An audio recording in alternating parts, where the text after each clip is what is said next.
We are so excited to be joined by Wales and Seattle Rain legend, Jess Fishlock. We've made absolutely no secret on the podcast that we're all low-key huge fans of Wales right now, despite England. We've been missing. I think we've missed so many England minutes in this Nations League because we just have not been able to switch over from the Wales game. Yeah, BBC keeps ignoring our requests. We've been, honestly, Jess, we've been glued. My girlfriend's Welsh as well, so she has been very excited. Wow, that's great. So she is.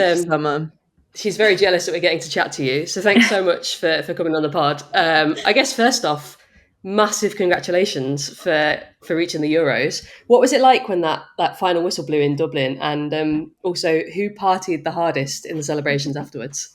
Well, I mean, it's hard to say that because obviously we're all Welsh and we're all kind of like proper Welsh, and so we all love a drink, and all our families are very Welsh as well, and so I can't tell you who partied the hardest, but we're all probably were there for the same amount of time. I actually think I was one of the first ones to go home. To find my way back to my hotel room. But honestly, the whole occasion was, I still say now, I still actually don't think it's fully sank in. I think because we still are kind of not there yet, or we're kind of waiting to get there, I think for us, when we've qualified, we were like, oh my God, like, even though we knew we could do this and we've been waiting for this for so long, it still is almost kind of like a, is this real? Like someone pinch me moment type thing. And I think honestly, and I mean, I'd love to speak to people about this maybe after when my career's over, but these 6 months of waiting has been like a whirlwind in itself, really. So I think I'll be able to truly understand what everything felt like in Dublin after the Euros have happened, if that makes any sense. But that is actually kind of what it feels like. Still midway through the journey, I guess. Yes, the journey is not over, I think. And it's really hard then to really allow yourself to really feel everything until it's over. It's so massive. Like, obviously, you've been playing for Wales for many years now, and this is the biggest moment ever. So I can understand how that's a lot to process. We're all just totally obsessed with Rianne Wilkinson. Homemade t-shirts and everything. We're in the fan club. Honestly, I feel like we talk about her on the podcast we talk about her a lot. But we're just obsessed with her. We love what she's saying in interviews. We love, obviously, what she's doing with you guys on the pitch, getting great results as well. How is it actually on the inside, working with her on camp with the squad? Yeah, no, Rian is great. I'm laughing because you guys like basically fangirl and how it would make her the most uncomfortable, and so that's why. We just think she's great. I think Rian, as the truth is, Rian didn't come in an easy situation, with Gemma just leaving so kind of abruptly, and it being kind of a bit of a shock to us. And then also it being so close to the qualifiers for the Euros. It really was a really difficult time for anybody to kind of come into our setting. And, Rian also coming in, I've obviously been in America for a long time and understand the culture over here and maybe a little bit of the Canadian culture, which is also very different. But I think, Rian coming in and having to really learn and understand our culture, very different, right? And very different. I think that was a real eye-opener for Rian. I really do. I think everything in that moment that she kind of felt or believed in the first camp initially kind of was like a big eye-opener for Rian, and culturally what the difference was between kind of our nations and where we live and how we live, and what is important to us and what are our values, and all that stuff. I think was just chalk and cheese, and I think that was a tough moment. But what I will say, and I have a huge amount of respect and admiration for Rian, and I will say that I truly believe that we would not have qualified without her. I do. And I do believe that a lot of that comes down to first camp was tough with the cultural shift and the cultural differences.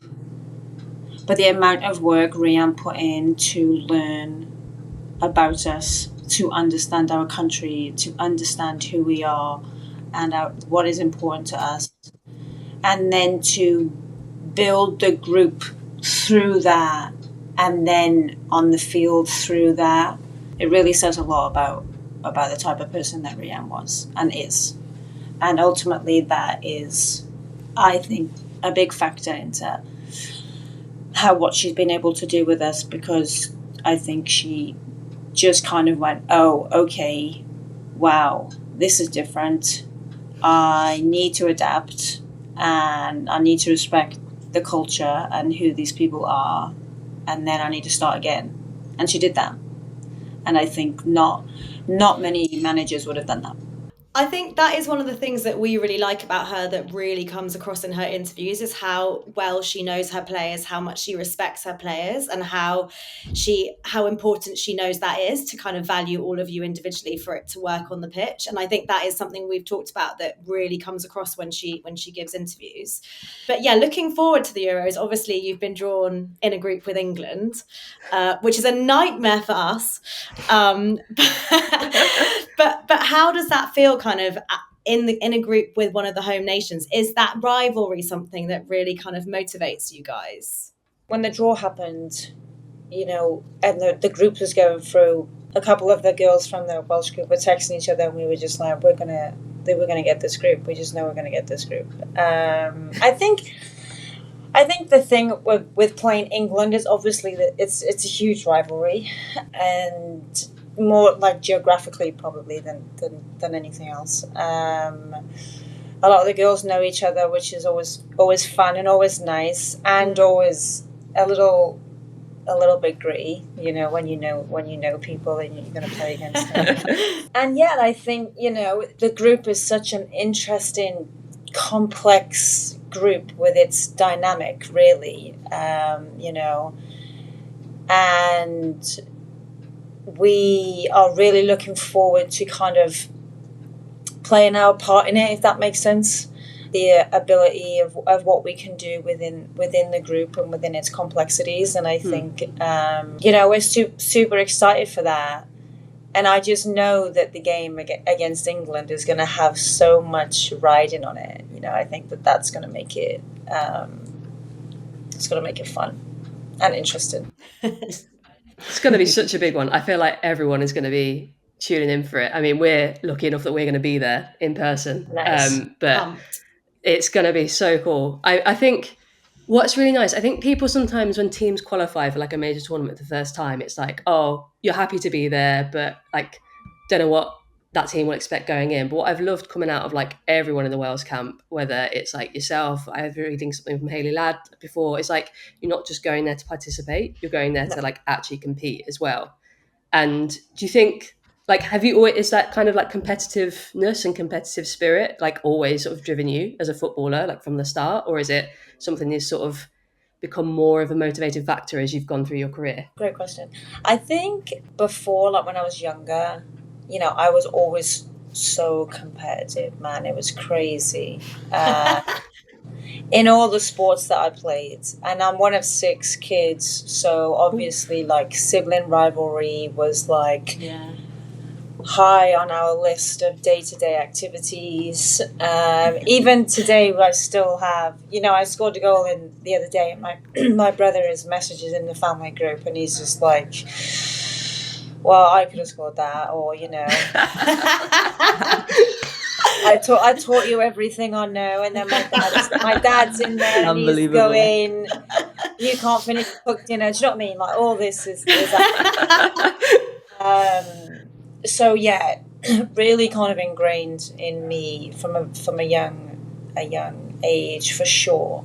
I think what's actually really interesting is the kind of older I've got and the longer I've played, and almost like roles in teams often shift, you know, throughout your career.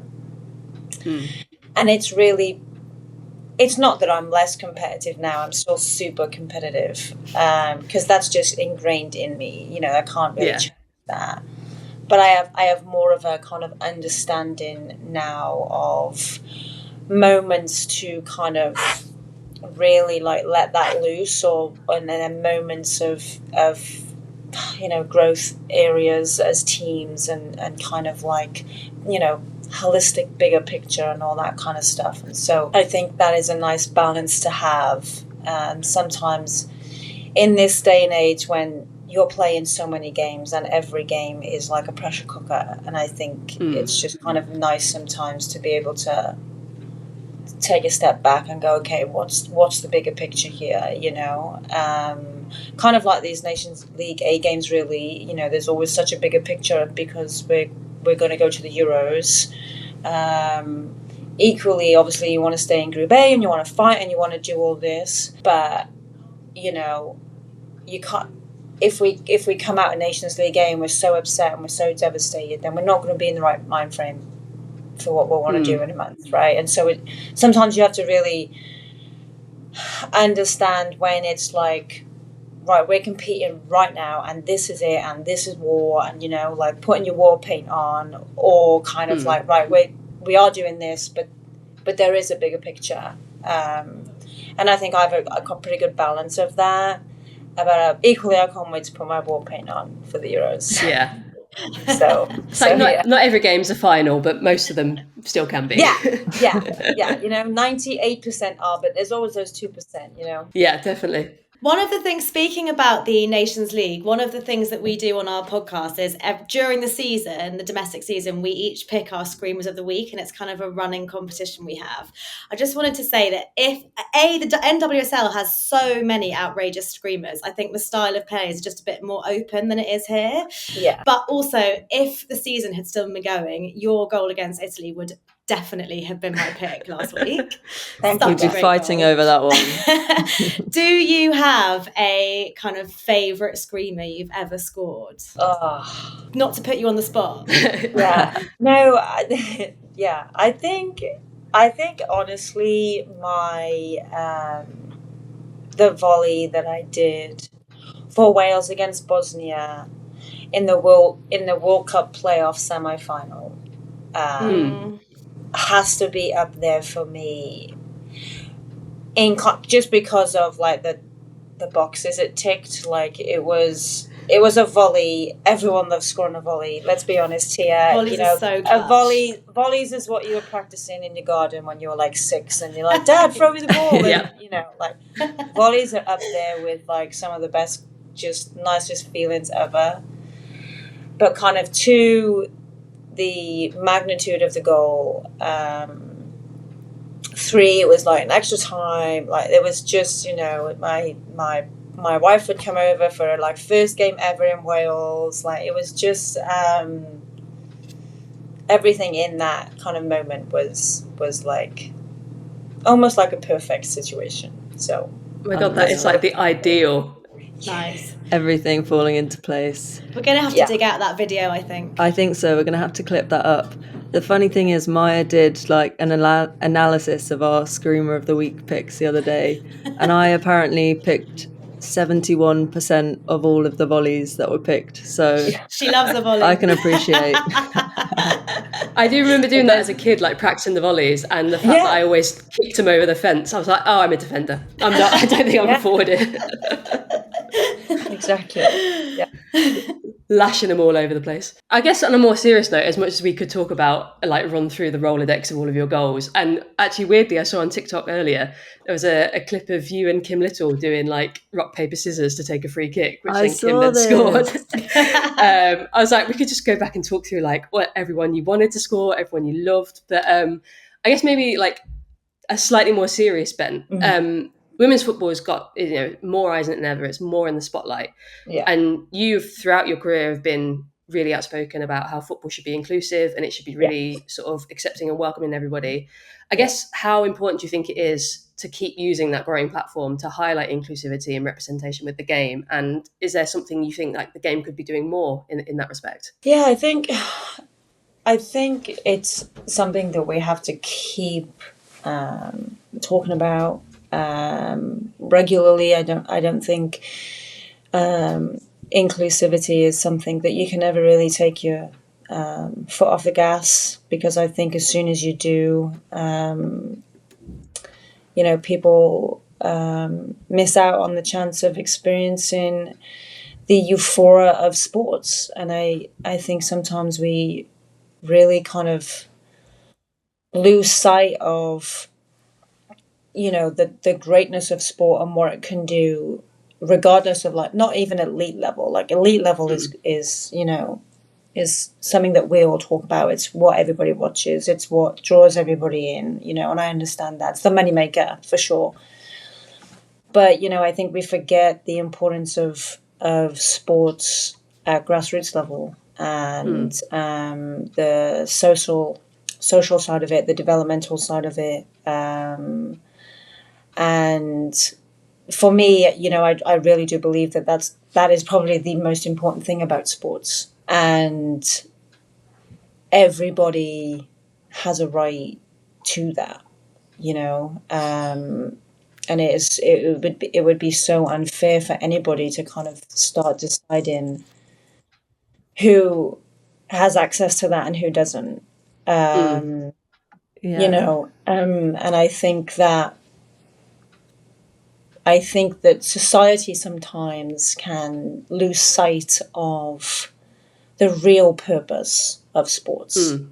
100%. And it is up to us to keep sending that message, because otherwise it will get lost, and it'll get lost because sports is this, you know, global, you know, driver. You know, the world revolves around sports, really. That's how big it is. And I think we can forget actually what the real kind of importance of it is. Yeah, it's that community, isn't it? I mean, that's how we met. The three of us, we met playing grassroots football. So it's like, it's so much more than the 90 minutes. It's different. It's so much more than that, you know. And I mean, and that's you guys, right? And you kind of, you know, older people. But I feel that kids, you know, I have loads of nephews. I have like 6 or 7 nephews. Wow. Yeah, there's like an 8 on the way, actually. Almost a football team. Yeah, literally. You know, the joy that they have just going into these sporting arenas, you know, whether it be rugby or football or cricket or, I don't know, you know, trampolining. I don't even know. It could be anything, swimming. Yeah. What that gives them in that moment is something that I don't think you can really, truly put into words. And I just don't think that anybody has the right to take that away from anybody. I just don't believe that at all, you know, especially not at grassroots and youth level. I totally agree, yeah. You should not be taking that availability away from anybody. It's so powerful and just like the most incredible form of community that you can find, I think. It is, yeah. And joy and happiness, isn't it? Yeah, of course it is. It really is. Two of my nephews, they can't stand football, right? They just... What? Yeah, I know. I saw one the other day just before the game, and he said to me, "Jessie, when are you going to stop playing football? It takes all not long now, not long. With you." Yeah. Hey, you've got 10 more years in the legs for the home World Cup, don't you? I know. over Christmas, I rented out this place just for all the family to go and play a bit of five-a-side where I grew up. And well, even though they hate football, because we were all there, they came over and they had the best time in their life, right? And that's what they said. They were like, "I didn't know this could be so fun. You know, I've been laughing for like the last hour."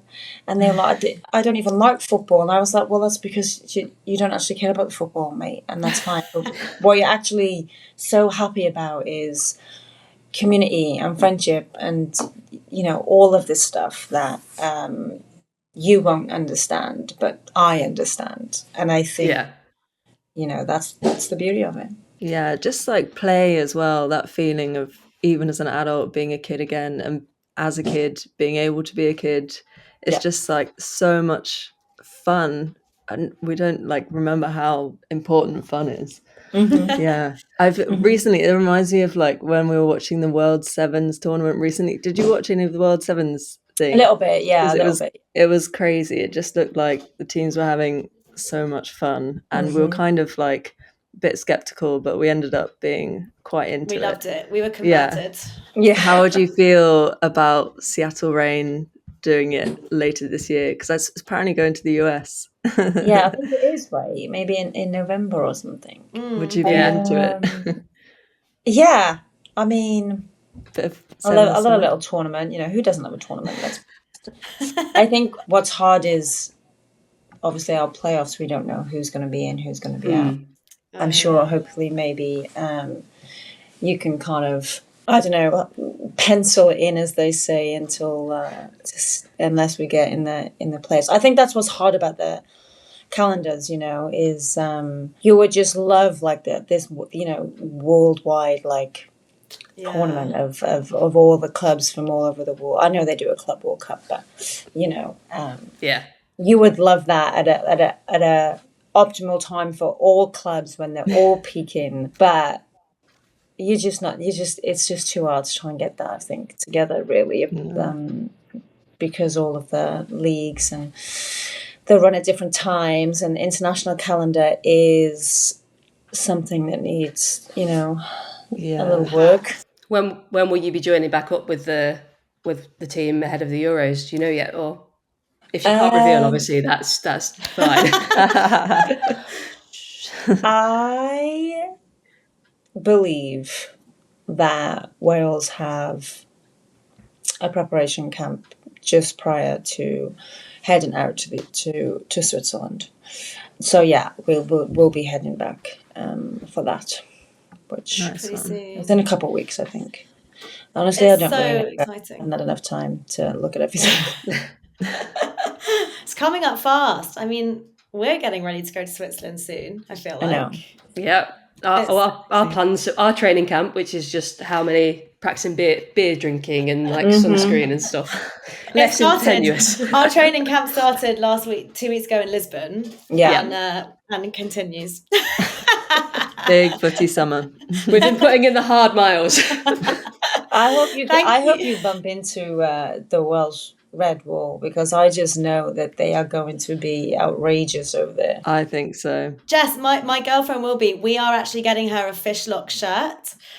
We were just waiting for the kits to drop, so it's going to be. She's going to be out there with the well. I mean, she is sitting with us, but it's going to be pretty awkward at that game. Yeah. I can't wait. It's going to be find amazing. my way to like incognito into Switzerland normal life, yes, and really experience the streets, shall we say? Yeah, the fan zones. Yeah, love that. Yeah, baseball cap on. Yeah, exactly. Well, let us know if you want to come and hang out with us in the fan zones. We'll be there. We will be there. That defeats the purpose of incognito. Thank you so much for chatting with us. It has been such a privilege and so exciting for us to chat to you. We've been, as we said, following Wales. We're so excited to watch you at the Euros. Such massive women's football fans. So we're so happy to be able to speak to you today. especially so early in the morning. Thank you. No, it's okay. I have jet lag, so I knew this was going to be just fine. Crash later in the day. I've done this many a time, so I know how it works. This has been great. This has been pretty chill and nice. This is definitely a vibe of mine that I much prefer it like this. So thank you so much for your time. Can't wait to see you at the Euros. Thank you guys. And don't forget to cheer for Wales, okay?